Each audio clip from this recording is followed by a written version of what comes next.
gas, jangan mundur, tetap bergerak.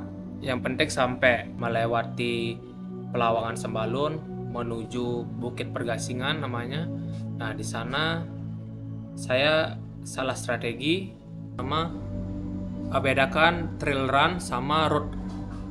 Sampai finish itu mepet COT, Mas. Kalau Mas pelan sedikit bakal DNF. Ayo kita terus melangkah, ayo kita terus maju, kita bisa ini.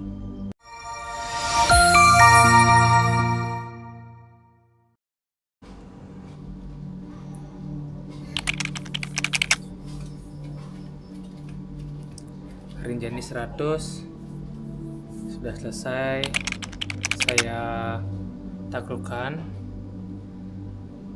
Kemarin adalah bukti nyata saya bisa melakukannya. Jadi saya Tio Cahya sebagai finisher Rinjani 100 kategori 100K, dimana saya sendiri adalah pelari kedua terakhir. Saya finish ke urutan ke-22 dari 23 pelari yang bisa menyelesaikan Rinjani 100 kategori 100K di tahun ini.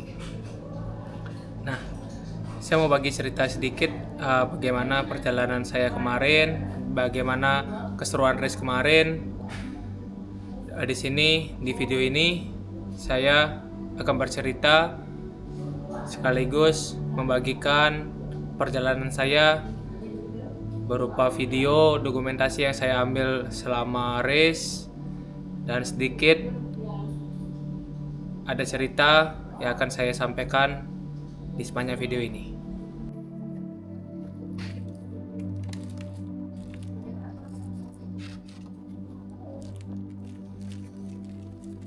Jadi kemarin itu saya sempat print sebelum race. Jadi saya mempersiapkan semua mandatory saya atau perlengkapan yang saya perlukan. Mungkin beda dari orang-orang. Saya sendiri dengan cara saya sendiri, saya mengeprint atau mencetaknya agar saya bisa mempelajarinya di H-1 atau sebelum race day kemarin. Nah, langsung saja saya bercerita sedikit.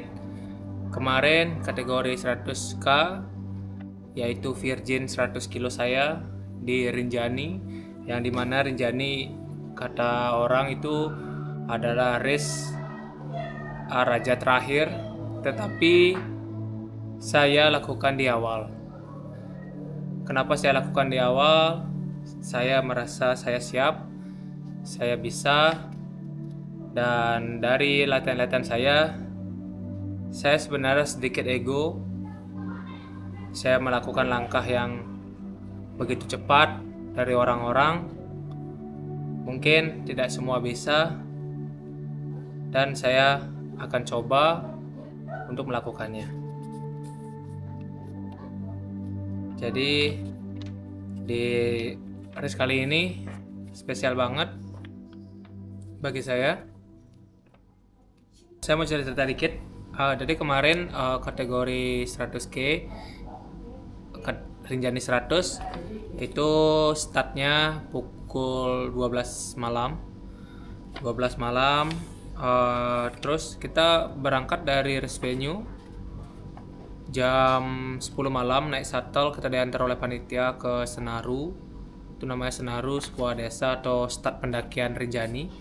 Nah, di Senaru itu kita mulainya jam 12 berbarengan dengan dua kategori yaitu 100 dan 60. Jadi lumayan banyak peserta yang start di malam itu. Di sini di awal-awal seperti gambar ini, yaitu kita start kalau nggak salah di ketinggian udah 1000-an ya. Nah, jadi kita start dari Senaru, kita menuju ke Senaru Rim. Senaru Rim itu udah di ketinggian 2500. Nah, di awal sana itu cukup curam. kita masuk ke hutan yang nggak tahu kita itu di mana. Sebagai saya seorang pendatang di sana yang tidak tahu rute, tidak pernah mencoba rute, mendengar eh, cerita-cerita dari masyarakat lokal dan pelari-pelari lokal yang saya ajak, katanya ini cukup panjang dan curam. Saya sendiri sempat ragu, cuma tetap saya jalan, pokoknya saya maju berlangkah. Akhirnya saya tembus di Senaru Rim yaitu di WS. Setelah itu baru kita mulai turun. Ternyata turun itu ke Segara Anak yaitu cukup curam dan suram. Nah, untungnya malam di sana ada nilai plus bagi saya. Saya nggak melihat kanan kiri, jadi mental tidak terlalu goyang bagi saya sendiri, dan saya malah lebih berani dan percaya diri karena saya tidak tahu medan di kanan kiri. Saya hanya fokus jalan, fokus GPX, dan fokus dengan tujuan saya.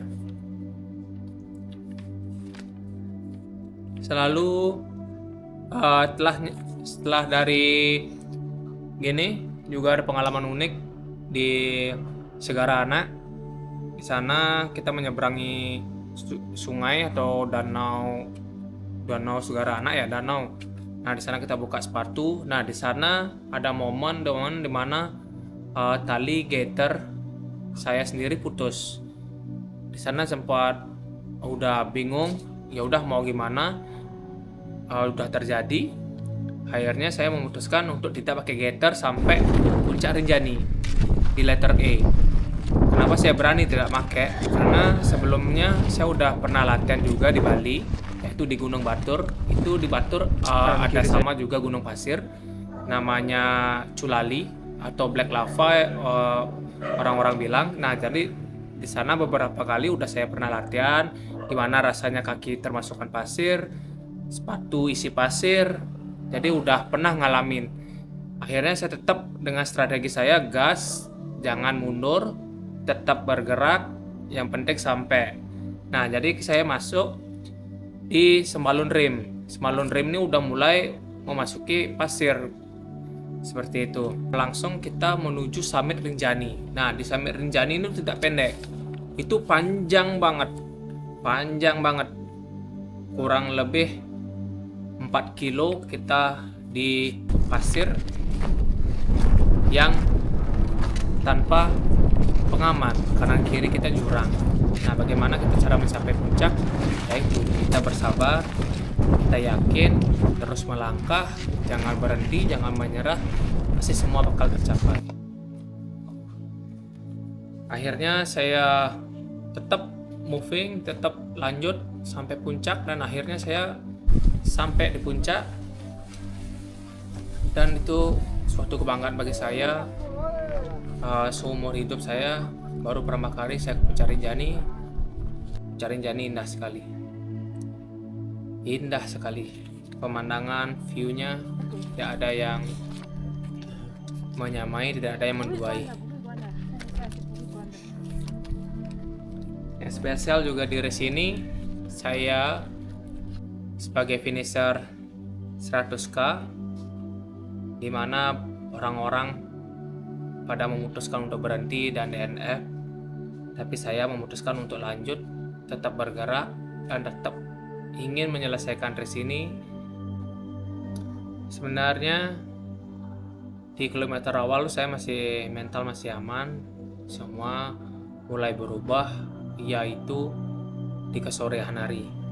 Setelah saya melewati Pelawangan Sembalun menuju Bukit Pergasingan namanya. Nah, di sana saya salah strategi. Saya nggak tahu itu bakal panjang sekali. Nah, beberapa pelari seperti saya dan ada beliau Dani Cika. Dan kalau kalian nonton vlog Dani Cika, saya barengan sama Dani Cika. Nah, Dani Cika juga merasa mengeluh sama seperti saya, kekurangan air kurang lebih 11 kilo. Saya tidak minum air, cuma menelan air liur. Mungkin untuk panitia tahun depan bisa lebih evaluasi lagi untuk titik-titik water station di Rinjani 100. Lanjut bercerita, setelah saya sampai di puncak pertama Pergasingan, habis itu puncak kedua mulai turun itu curam banget. Nah, di sana mental mulai diuji. Ini masih jauh. Saya baru kilometer 40. Saya nggak boleh nyerah. Akhirnya saya turun, masuk aspal, ketemu aspal, bercerita sama teman-teman, mengeluh sama teman-teman, dan akhirnya sempat dehidrasi. Jadi warna urin atau air kencing saya tuh udah hampir menguning pekat. Akhirnya dengan pengalaman dan cara saya bermasyarakat di lingkungan, saya terapin di sana, yaitu mencari warga atau mencari rumah-rumah warga untuk meminta tolong, seperti itu. Nah, jadi yang saya lakukan tuh kemarin mampir ke penginapan yang sekitar rute. Saya harap di sana dia menjual minuman dan atau dia mempunyai aqua. Akhirnya saya melipir sana dan meminta aqua dan saya membelinya. Jadi saya aman di sana. Nggak tahu juga pelari lain ya. Dari sana saya mulai punya energi lagi dan memutuskan untuk lanjut sampai WS Bayangan sebelum naik Anak Dara. Nah, ternyata di WS Bayangan ini waktu saya udah mepet dengan COP, sedangkan saya harus naik lagi ke Anak Dara. Di Anak Dara itu panjang banget dan turunan curam banget. Saya masih ingat saya sempat down karena saya sendiri, saya di belakang sendiri. Sepertinya saya pelari terakhir karena udah banyak yang DNF dan tidak memutuskan untuk naik Anak Dara. Selanjutnya saya memutuskan untuk lanjut dengan merefill air semuanya. Saya bawa kurang lebih 200 ml. Itu fast berat banget. Dan saya tahu di depan tuh kurang lebih ada 5 pelari. Saya pakai target setiap pelari harus bisa saya salib. Akhirnya bisa saya menyalip 4 pelari. Saya memotong waktu mereka. Nah, di sana saya sempat juga membuat down teman saya atau pelari lain karena dia tahu sudah meninggalkan saya begitu jauh. Akhirnya saya salib dia dan saya tinggalkan dia dengan jarak yang jauh. Itu dia bercerita di saat ketemu saya di finish. Di sana dia bercerita dia mental langsung hancur, langsung down, tidak bisa lanjut, tidak ingin lanjut. Dia memutuskan untuk DNF. Turunan. Lalu saya turun dari bukit diselimuti kabut Anak Dara. jadi pandangan yang dimana itu curam banget, udah mulai masuk malam. Itu saya lari dan sempat aja ya. ingin putus asa karena COP lagi 30 menit. Saya sudah masuk di pukul 7.30 dimana COP jam 8 malam. Lalu di sesampainya saya di checkpoint Desa Adat Bukit Selong. Nah, di sana itu saya juga sempat bingung saya mau lanjut atau tidak. Sempat ragu, sempat bingung, campur aduk karena pelari lainnya saya tidak temukan. Ya, saya temukan di sana semua pelari yang DNF yang memutuskan untuk istirahat sebentar dan menunggu jemputan. Akhirnya satu persatu dalam waktu nggak jauh beda dari saya sampai di COP, ada pelari-pelari yang juga mempunyai motivasi sama dengan saya, ingin tetap lanjut. Jadi saya memutuskan dan teman-teman ber-8 orang itu kita lanjut dari COP. Dari WS Bukit Selong Desa Adat. Itu kami ber-8 memutuskan untuk lanjut untuk mencapai garis finish. Disinilah game yang sebenarnya. Kenapa saya bilang game sebenarnya? Karena malam yang panjang itu dimulai dari sini. Naik terus kita menuju Pos 2 Nangi. Pusuk. Itu sejauh kurang lebih Itu puncaknya. 12 kilo. Ya, enjoy. Kita finish. Maaf, Mau kencing sebentar ya? kita menuju Pusuk itu 16 kilo. Yang dimana 16 kilo bukanlah angka yang sangat kecil. tapi jaraknya sangat jauh kalau di ultra. Bedakan ultra sama bedakan trail run sama road. Jadi 16 kilo itu jauh banget. Saya nempuh hampir 5 jam lebih kalau nggak salah. Itu rolling, mata ngantuk, dan saya beberapa kali sempat microslip di rute. Saya mengalami gejala Ngantuk banget. IPO juga. Ngantuk banget tadi di Kenapa jalan. saya bilang Saya gitu? tidur 10 menit di rerumputan ya. Karena kemarin itu Lagi numpang. badan saya kedinginan. Saya pakai jaket, dimana jaket itu udah basah, baju dalam saya basah. Jadi badan itu kedinginan kalau diam. Jadi nggak bisa diam lama, nggak ada 5 menit itu udah badan udah dingin. Jadi harus tetap jalan dengan kondisi apapun itu. Nah di sana saya harus tetap jalan dengan gimana pun rutenya. Dan di sana juga saya ketemu teman yang menyemangati saya, dan dia berbagi tips atau saran yang pengalaman dia punya. Nah, beliau ini sempat bilang dari sini itu membutuhkan waktu ke finish kurang lebih 7 jam. Nah, di titik ini juga sudah hampir pagi. Saya sempat ketinggalan sama teman-teman saya Ini adalah yang segmen ternyata yang bisa lanjut sampai pagi itu cuma 3 orang. Saya lupa namanya, tapi saya masih ingat dengan wajahnya. Nah, di 3 orang ini saya di posisi kedua, dimana yang pertama itu sudah meninggalkan saya jauh banget dari titik terakhir. Jadi kita bisa lihat di sini, kita di bawah, beliau di atas. Karena bukit itu cukup terbuka, jadi kita bisa lihat cahaya lampu di atas dan cahaya lampu di bawah. Nah, di saat saya masih di bawah, beliau udah di atas, saya sampai atas, teman saya nomor 3 baru sampai bawah. Akhirnya saya terus melangkah sendiri tanpa takut, tanpa pikir panjang. Saya terus melangkah karena mengejar waktu. Sampailah kami di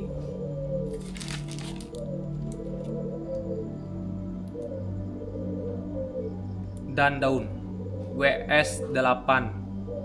Salah, Propok WS7. Nah, saya sampai di Propok. WS Propok itu Sapana.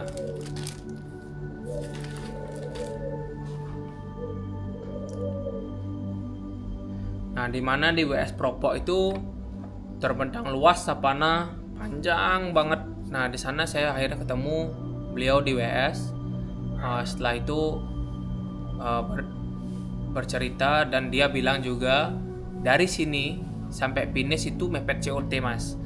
Kalau mas pelan sedikit bakal DNF. Ayo kita terus melangkah, ayo kita terus maju, kita bisa ini. Akhirnya kita start bareng, lanjut sampai ke Bukit Dandaun.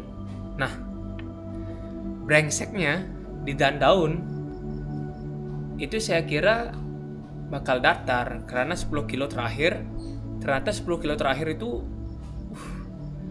gila-gila mental banget. Kita udah di jam setengah 10 siang, COT jam 12, badan capek, panas, energi udah habis, pokok full, kaki sakit semua, nggak bisa saya berkata-kata. Baterai HP juga mau habis. Akhirnya saya menelpon istri di rumah, Ma, kalau papa nggak bisa gimana? Kalau papa nggak bisa menyelesaikan gimana? Kalau papa gagal gimana? Akhirnya istri memberikan motivasi banyak banget di chat. Akhirnya aku tetap lanjut. Ya udahlah, apapun hasilnya, katanya kamu lanjut aja, kamu udah sampai sini, itu titik udah hebat banget. Jadi saya di sana saya juga nggak pingin merasa lemah, nggak pingin terlihat lemah, karena semua persiapan saya udah saya lakukan. Saya buang-buang waktu berkumpul keluarga, buang-buang waktu main sama anak, waktu kumpul atau jalan-jalan sama anak itu udah saya buang, udah saya relakan dari prepare untuk event ini. Saya nggak mau gagal, saya nggak mau mengecewakan mereka. Harapan besar yang diberikan kepada saya untuk membawa medali ini pulang. Nah, di sana saya terus lanjut sampai WS terakhir, yaitu WS dan daun. WS dan daun itu kurang lebih kita udah masuk di KM 9495. Nah, 5 kilo akhir itu seharusnya udah slow. Nah, ini enggak. Rinjani 100 ini beda. Jadi 5 kilo akhir ini kita lagi naik puncak, lagi naik bukit. Nah, naik bukit ini enggak sekedar bukit. Jadi kita naik bukit, diputar lagi, turun lagi. Kaki itu udah kebas, udah sakit banget, udah blister, jadi udah pedih banget. Nah, saya sempat cekcok sama panitia, mungkin ada panitia yang nonton video saya. Saya sempat cekcok di WS dan daun itu, Mas, boleh nggak saya lewat aspal? Ini lo deket banget, kenapa harus naik bukit? Saya gitu. Ya Mas, emang sini rutenya. Habis itu di sana saya nangis. Di sana saya nangis, dalam hati bingung, lanjut atau tidak. Lagi saya diyakinkan sama wanita, Mas, waktunya masih 1,5 jam. Mas bisa finish kok. Seperti itu motivasi dari panitia. Akhirnya mau nggak mau saya isi air, saya nggak ada istirahat lama, pokoknya saya jos, gas ke dalam hutan, lari sambil berkaca-kaca. Jadi mata ini udah emosionalnya udah bingung banget. Habis itu baterai HP habis, nggak bisa menghubungi siapa, cuma bisa mengabari istri aja dan mengabarin teman. Saya bilang 3 kilo lagi saya finish. Habis itu saya ngepus nggak habis itu bukit dan daun, dan sampai garis finish pun nggak habis. Saya udah takut, di sana udah sampai 1 jam. Sisa waktu lagi 30 menit. Saya belum sampai juga. Seperti itu. Lanjut bercerita, di kilometer akhir itu handphone saya mau mati. Di sana juga saya ketemu Pak pendaki, yang dimana pendaki itu memberikan saya support, memberikan saya logistik seperti air dan semangka. Terima kasih untuk masyarakat lokal di sana yang ingat dengan wajah saya. Saya mengucapkan terima kasih kepada kalian yang sudah membantu saya selama turun dari bukit dan daun. Di sini saya mau menunjukkan gimana kekhawatiran istri saya. Ini. Di sini saya sempat voice note, mungkin yang mau saya bagikan ya. Ini adalah momen 5 kilo terakhir dengan sisa waktu 1,5 jam. Saya harus dinaikkan lagi ke bukit sebelum menyentuh garis finish itu.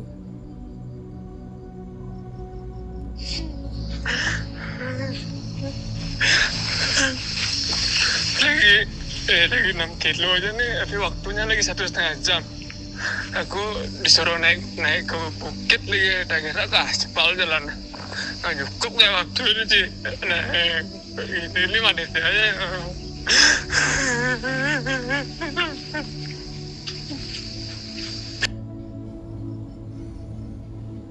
Jadi saya nggak bisa bercerita banyak, nggak bingung mau curhat ke siapa. Saya udah capek banget.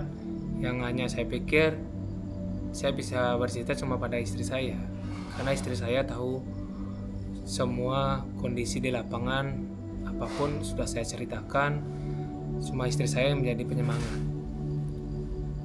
Jadi itu dari voice note saya terakhir di jam 10.35. Setelah itu saya benar-benar push dan akhirnya saya mencapai garis finish. Ternyata istri saya udah khawatir karena handphone saya sendiri mati. Pas itu dimana momen yang benar-benar ditunggu-tunggu, yang saya tidak sangka saya sendiri sebagai finisher tahun ini Rinjani 100 kategori 100K peringkat ke-22 dari 23 orang, dimana hanya 22% dari 100% pelari di kategori ini. Terima kasih untuk semua teman-teman untuk supportnya. Saya bisa sampai titik ini. Semoga saya bisa memberikan inspirasi kepada teman-teman semua yang mau ikut Rinjani 100 kategori 100K tahun depan 2027. Tetap semangat latihannya. jangan pernah meremehkan latihan. Apapun harus latihan. Sedikit pesan buat teman-teman yang mau ikut trail run Rinjani 100 kategori 100K di tahun depan. Pesan saya, latihanlah, jaga kondisi kalian, jaga kesehatan kalian, belajar fueling, belajar nutrisi, belajar cara makan sebanyak-banyaknya, dan belajar membawa barang berat, karena itu nilai plus bagi saya kemarin, dimana kemarin saya cukup banyak membawa logistik karena di sana saya membawa makanan saya sendiri.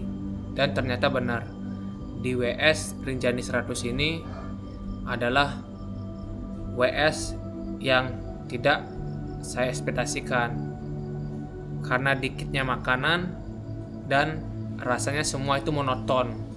2 hari kalian berlari, rasanya itu semua sama, yang ada itu sama, jadi itu bakal bosen dan kalian bakal nggak nafsu makan, dan akhirnya kalian pasti bakal DNF. Dan kali ini saya cukup bersyukur dengan diri saya sendiri, dengan ide dan konsep saya sendiri. Di race Rinjani 100 ini saya sendiri membawa logistik cukup banyak. Sosis itu lumayan, saya bawa 8 sosis, roti saya bawa 2 pack. Jadi itu yang bikin kalori dan tenaga saya kembali lagi. Beda dengan orang-orang yang mungkin mengandalkan isi WS, cukup isi WS, pasti bakal merasa kurang. Seperti itu. Dan kalau saya pun juga mengandalkan isi WS, menurut saya sih bakal kurang. Jadi saya sangat terima kasih dengan apa yang saya alami di latihan-latihan sebelumnya, dan teman-teman yang sudah mensupport saya itu saya ucapkan terima kasih. So, dikit lagi, kenapa saya bisa mau menyelesaikan race ini? Ada beberapa motivasi juga yang saya bawa dan saya harus selesaikan, yaitu ada satu, ini saya bawa jiplakan atau tulisan yang saya udah prepare dari lama. Saya mau membawa tulisan ini ke puncak Rinjani kemarin. Akhirnya saya bisa memfoto, membawanya, dan membagikan cerita ini kepada kalian semua dan ke keluarga saya. Di sini saya ada tulisan, buat istriku dan anakku, hari ini 2 Mei, Papa lagi di puncak Rinjani. Tidak ada yang tidak mungkin. I love you. Gunung Rinjani 3727 NDPL, Tio Cahya. Serta satu pesan lagi yang spesial, yaitu buat anak saya yang berulang tahun pas setelah saya pulang dari Rinjani. Di sana saya bawa kartu ucapan, yaitu happy birthday buat anakku IGD Bagus Erlangga yang ke 1 tahun. Spesial buat kamu. Papa langsung dari puncak Rinjani mengucapkan di ketinggian 3.700. Momen banyak pesan yang saya dapatkan, banyak ilmu dari pelari-pelari lain. Pokoknya Rinjani 100 kali ini spesial banget bagi saya. Tidak akan saya lupakan pengalaman ini. Semoga di race-race lain akan lebih mudah lagi saya menyelesaikannya dari pengalaman yang saya dapat di Rinjani 100 ini.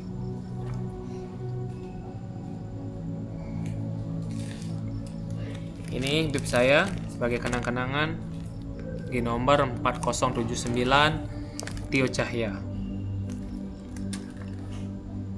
Gelang Rinjani, Peak, Telaga Hill, Bukit Kondo, Pergasingan Hill,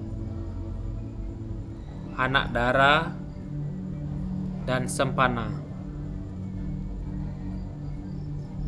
Gelang ini bakal jadi saksi perjuangan saya melintasi bukit-bukit di Lombok.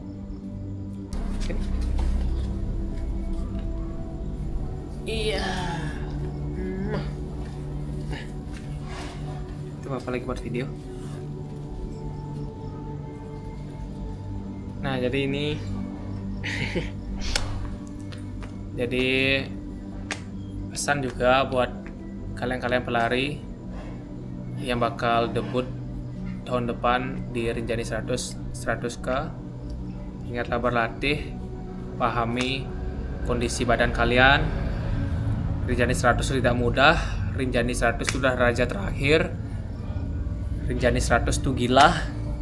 Rinjani 100 itu hanya untuk yang memiliki jiwa-jiwa yang kuat. Ini Degus namanya, anak saya. Ini adalah penyemangat saya kemarin. Jadi dia yang mendoakan saya finish sampai rumah. Ini mah. Jika diberikan kesempatan lagi untuk ikut Rinjani 100 2027 tahun depan, saya akan evaluasi diri lagi. Saya akan berlatih lebih giat lagi agar bisa menghasilkan atau mendapatkan versi saya yang lebih baik lagi. Karena saya merasa tahun ini atau Rinjani 100 2026 ini saya masih kurang, masih lemah, dan masih belum bisa mencapai sesuai target saya sendiri. Dengan itu, saya berterima kasih juga saya sudah bisa menyelesaikannya walaupun mepet COT, nggak apa-apa. Saya merasa bangga dan bersyukur menjadi bagian dari cerita itu. Terima kasih Rinjani 100. Terima kasih teman-teman saya semuanya. Terima kasih keluarga dan istri untuk dukungan dan ucapannya. Dan untuk teman-teman saya semuanya yang menonton video ini sampai habis, terima kasih.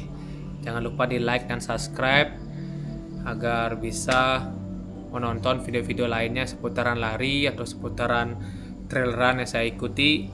Saya akan terus membagikan hal-hal seru perjalanan saya mengikuti race di Indonesia. Doakan guys ya, agar semua planning dan rencana bisa berjalan lancar. Dan see you the next video. Bye bye.